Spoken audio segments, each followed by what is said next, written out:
Okay.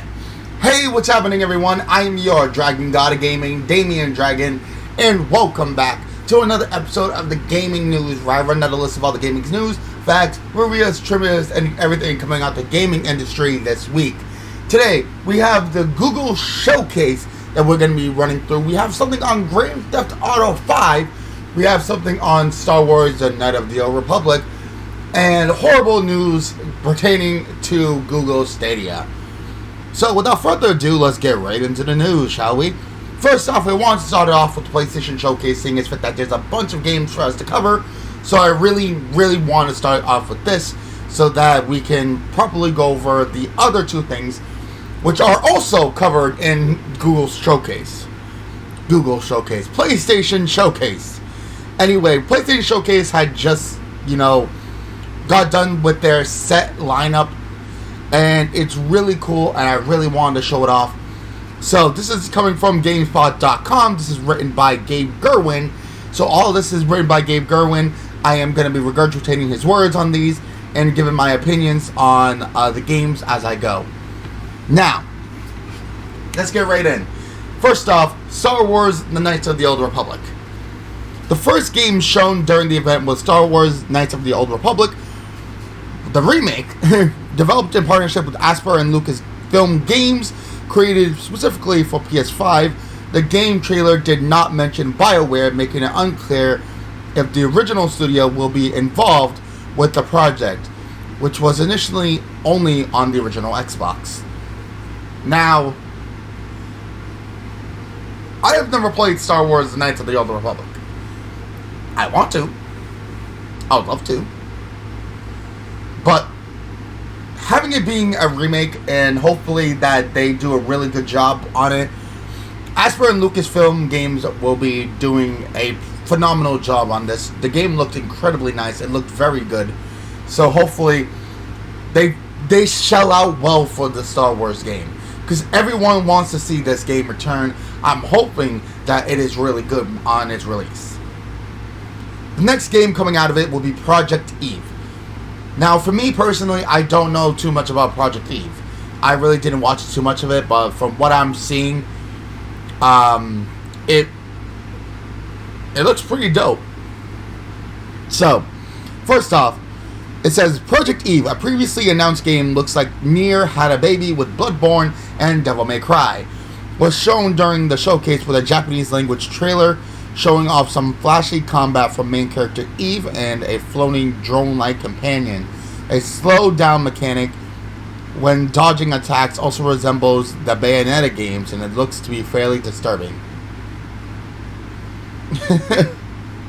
Basically, that's all it's trying to say. There's a lot of blood and gore in this game, as I've seen, and yeah, some of the mechanics are ripped straight from, other titles, like it just said. Like the slowdown mechanic or witch time mechanic of Bayonetta, it will be probably, really highly used inside this game. So hopefully the game comes out really good. From what I've seen in the trailer, it really wasn't that bad. It doesn't look that bad. So hopefully it doesn't stink to holy heaven. I didn't really see this one. There's a couple of them I'm iffy on and I missed, so I'm going to be calling them out, just like the certain one. Forspoken, the next big action-adventure game from Luminous Productions and Square Enix. Forspoken's latest trailer began with an emotional, character-driven moment, like something out of Life is Strange, before transitioning to a fantasy world through a magical portal, vast plains, and giant spiky structures shooting out of ground are visible in the distance. The world is filled with dangerous enemies, including a fire-breathing dragons, called to your boy. Then you'll be able to soar into the air and control objects with your mind, as well as conjure melee spells out of thin air. The game is coming exclusively to PS5 in spring 2022. That sounds fucking dope. That sounds fucking dope. And your boy can never turn down a good dragon.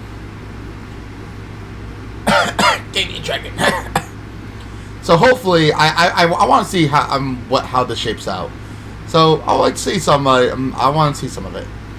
Anyway, going back, Alan Wake Remastered.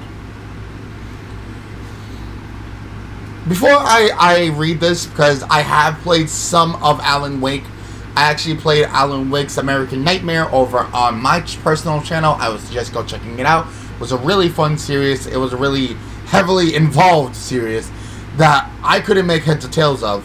But personally, I think you need to play the entire, the entire thing to actually know what's going on. But this is a remastered edition of Alan Wake. Remedy's cult favorite third-person adventure series Alan Wake is back. This time posted by Epic Games. A pre-rendered trailer for the game's PlayStation debut was shown during the PlayStation Showcase, along with gameplay showing some impressive visual improvements compared to the Xbox 360 original. Alan Wake Remastered will be available on both PS4 and PS5 on October 5th. Oh, what is wrong with me? Actually, hold on. No, give me one moment. Yoink. Okay, we're back. Sorry about that. I just realized that my mouth is burned. So, I'm trying to get everything together. I believe I burned my mouth earlier today. And now my tongue is burned a bit. And it's making it hard to talk better than I need to. So, bear with me on my slurred words. Anyway, Alan Wake seems like a really cool game, so I hope that they take really good care of my boy Alan Wake. Anyway, Grand Theft Auto 5. We've talked about this before. Grand Theft Auto 5 was shown off for PS5 with enhanced gameplay and seamless character switching that should be even quicker than the previous versions of the game. Grand Theft Auto Online will be free for a limited time to PS Plus subscribers, as well, with both arriving in March. It's one of the most successful games of all time on PS4, on PS5, and it's going to sell like hotcakes once again. I'm not going to be, talking about it all too much because we'll get to that. So, anyway, Ghostwire Tokyo. I haven't seen this one either, so hopefully I want to know what it is about. I missed this one. Bethesda and Tango Gameworks showed off new footage of Ghostwire Tokyo during the event, including a look at creepy Slenderman-like enemy and a masked, mysterious target, talking about the critical work and truth that must be faced within the city. Though not a full-on survival horror game, it certainly seems like it will carry on the studio's creepy legacy, while also offering action-packed first-person combat against lots of different demonic monsters. No release date was given, but the game is expected in 2022. Now, that's a game that shows off a little bit of, just how well a game can probably be put out. It just, everything in like the feel of the everything in the feel of a game is more important.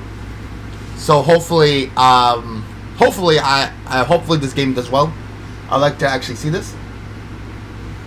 So, next up, Uncharted.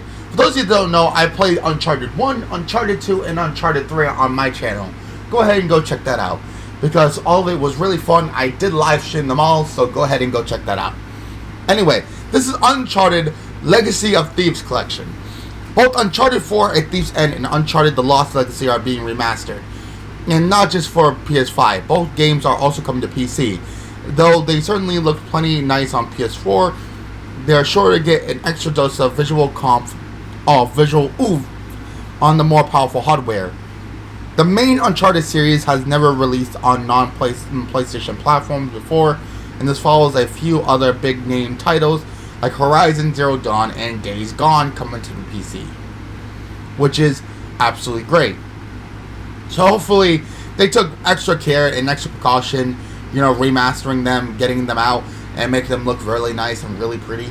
So I want to see someone get into these and give a give us a preview. Because the look of the gameplay on the PlayStation 5 looked absolutely beautiful. I would like to see Thief's End being played. I also do want to play Thief's End. I will be playing Thief's End eventually. I just need the time to do so. Next one, I cannot freaking wait for. Marvel Wolverine. So for those of you that don't know, the last ever outing for Wolverine was Wolverine, X-Men Origins Wolverine. It hurts me to even read it.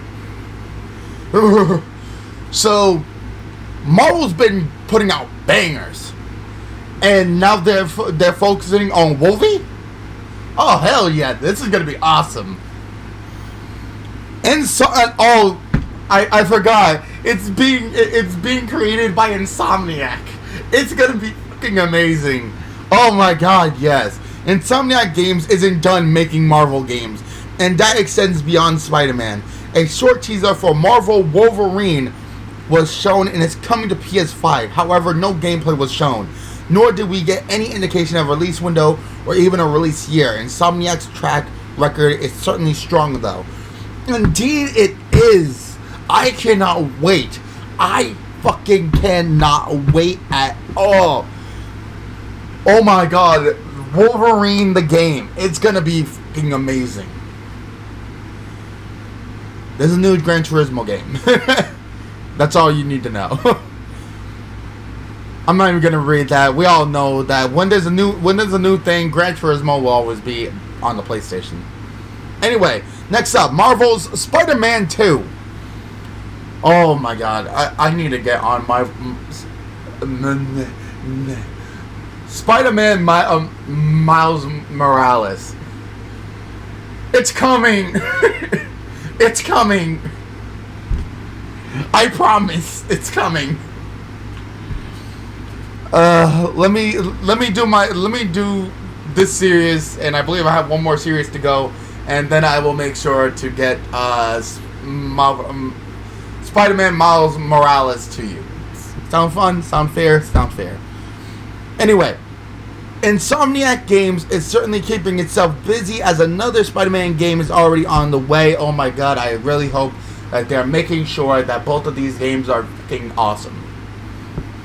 Miles and Peter are seen battling baddies together before Venom appears from the shadows.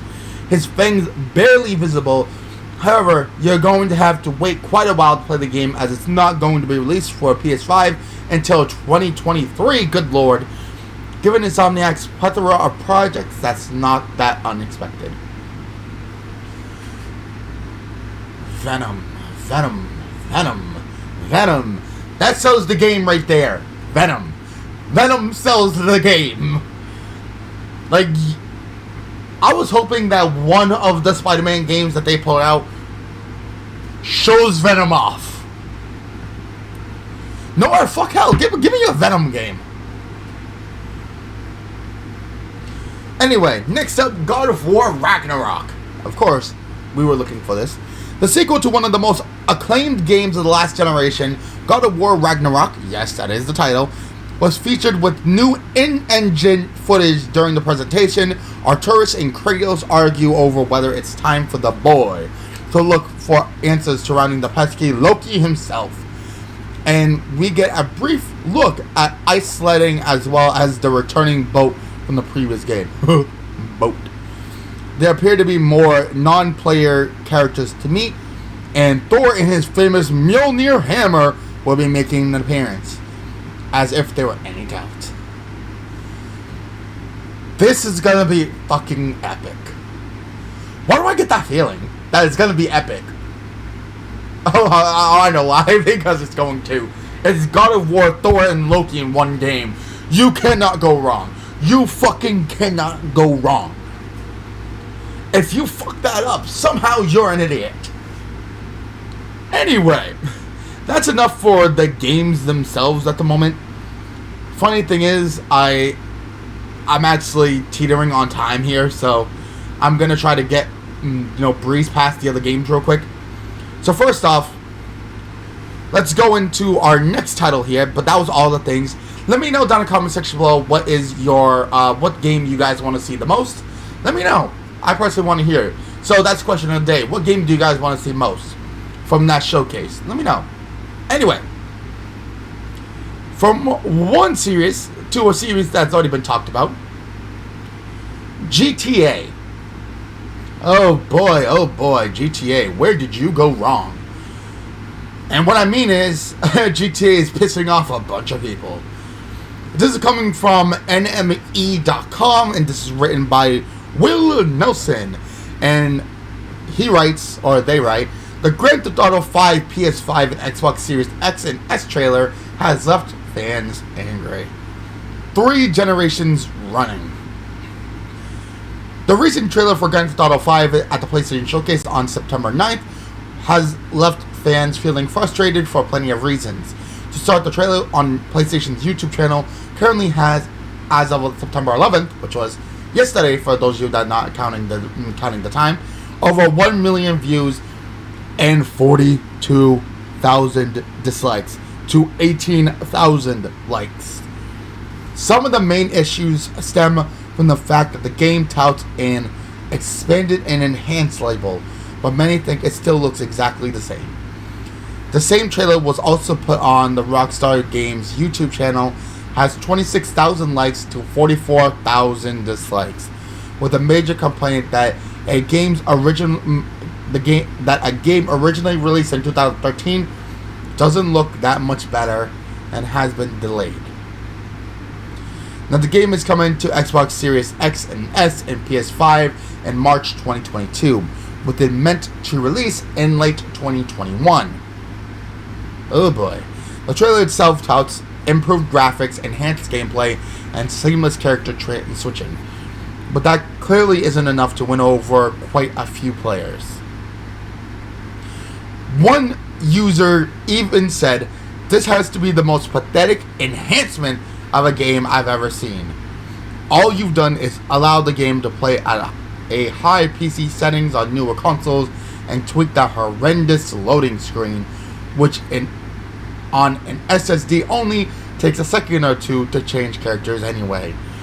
Take-Two also recently sued the programmers who reverse engineered GTA 3 and Vice City source code.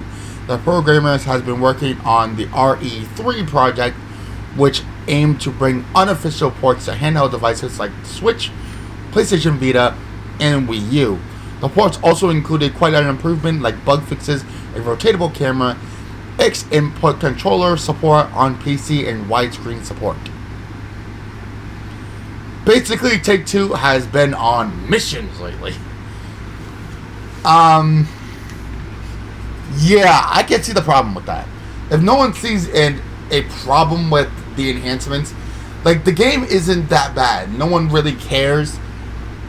But when you tout it and then it looks exactly the same, I can understand why a lot of people are getting upset with it.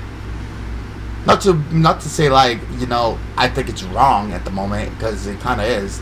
But hopefully, you know, Take-Two and Rockstar gets their shit together, and maybe we need to give this at least a little bit of time and a little bit of chance, and maybe we can get some shit done.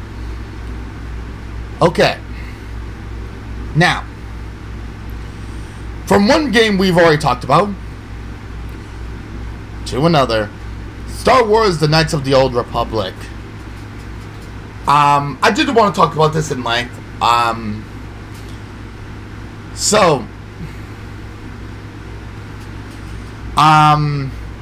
Basically, they're remastering Knights of the Old Republic, as we've talked about. I actually did not read all of this, so I should have. But again, I did want to talk about this and take some time out to say that BioWare is actually taking a back seat. Hopefully they stay keeping a back seat. Why? Because, well, they very much freaking need to. In all honesty, BioWare having any hands on their games, just like Activision right now, should not be a thing. And in all honesty, it's a good thing that they don't. Because for something as big as the remake of Knights of the Old Republic, You need to make sure this thing flies so far above the radar. You cannot have a slip up with this, because fans will crucify you. And yes, I mean that literally. Like, people have been asking. I've seen a bunch of message boards, people asking for someone to re-put out Knights of the Old Republic. And now that it's announced, I am very happy that the developers at the moment are keeping a far reach from BioWare. So, do I think that Knights of the Old Republic is at the moment going to be going off without a hitch? I think so. Just don't fuck up. Please don't. A massacre is not needed. Just saying. Anyway, on to our last clip of the day. Google Stadia. Oh, Google. Oh, Google. Oh, Google. How'd you fuck this one up? This is coming from Kotaku, and this is written by Zach Sweeson. We've actually read a couple of his articles before. And he writes, or they write, Google Stadia loses another high-profile executive. Oh boy. The last year or so hasn't been great for Stadia, Google's game streaming service, and now its director of games is leaving to join a different part of Google. This follows other high-profile exits from Stadia early this year and seems to signal that Google is truly done making or funding exclusive games for its fledgling game service. As reported by ZDNet, Jack Busser is leaving Google Stadia on September 13th, which is tomorrow. He was the streaming service's director of games, having worked on Stadia for about 5 years. Busser, who before all this spent a decade at PlayStation working on PS Home and PS Plus, helped Google Stadia develop partnerships with game devs and publishers. As ZDNet points out, his move to Google's cloud division signals a shift in the search company's gaming strategy. Instead of focusing on exclusive and original games for Stadia, the platform and Google's cloud service will be leveraged as a tool and distribution option for other third-party game companies. Google explained to ZDNet that this was good for Stadia, spinning this departure as a way to bring new partnership and product opportunities to both Stadia and Google's overall cloud service. But it's hard to see another high-level exec jumping ship from Google Stadia as a good thing, especially after numerous other execs and workers have left the company in the past year, including high-profile folks like game designer Jade Raymond and Stadia's former head of product John Justice. Raymond, along with other former Google Stadia folks, formed a new dev studio and quickly partnered with PlayStation to work on a new IP. In February 2021, Google abruptly shut down its internal game studios, a big indication that the company had lost faith in its original plans for Stadia and wanted to change things up. The company had just a week before the closure praised how much progress the studios had made on the various games being developed. Around the same time, it was reported that Google Stadia's 2019 launch had underperformed its sales targets by hundreds of thousands of users, despite spending tens of millions of dollars to secure ports of big blockbuster games like Red Dead Redemption 2. Things have been so bad for Google Stadia that during the Epic versus Apple court trial, lawyers and witnesses seemed unable to clearly answer the question of whether Google Stadia was still operating or not. While it's certainly possible Google Stadia will live on for some years to come, it's clear Google's plans for the service has changed following its lackluster launch. There is no longer a platform for exclusive games and new original experiences. Instead, it's looking more and more likely that Stadia will live on as a platform for other companies to use, or it will find itself a nice spot in the ever-growing Google graveyard. Meanwhile, Google Stadia faces competitions from Xbox's Game Pass streaming option, PS Now, and Amazon's Luna gaming streaming service. Oh, Google. Oh, Google. You have indeed shit the bed. Like, fuck's sake, man. Do I think that at the moment, Google Stadia needs to learn that you can't really keep on fucking this up. Google Stadia is not going to be a very, very big service. It never was. And it's funny thing is, I actually tried to use Google Stadia before. It was a nightmare trying to get things to do anything on that service. So, yeah, I quickly, and within 10 minutes of me trying, stopped trying. In all honesty, Google Stadia never really was going to get off the ground. Trying to fight against the already established Xbox Game Pass and also PlayStation Now as game streaming services, it's not a thing. You can't really do it. I kind of feel bad because, Google has tried, but, ultimately they have failed. So, with that being said, ladies and gentlemen, that about does it. I hope everyone had a lovely day, and thank you guys so much for watching another episode of the Gaming News. I've been having a lot of fun getting things together and getting certain shit out. Thank you guys so much for your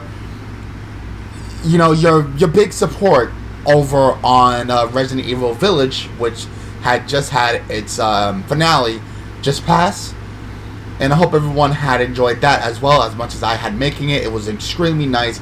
It was extremely cool to play. And I'm glad. And I've already moved on to another game that I'm putting out. I've already put out a couple videos on the game.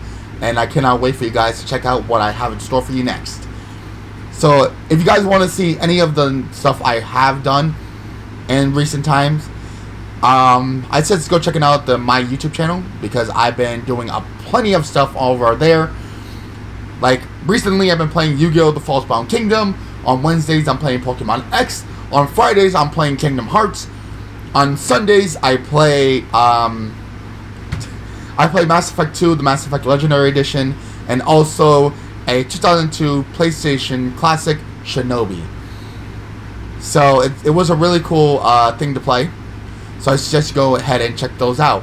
Also, come and check me out on Twitch. Normally, I've been playing a lot over on Twitch. I've been playing Pokemon Black. And I'm being put through the ring over there. So if you guys want to, please send me a follow.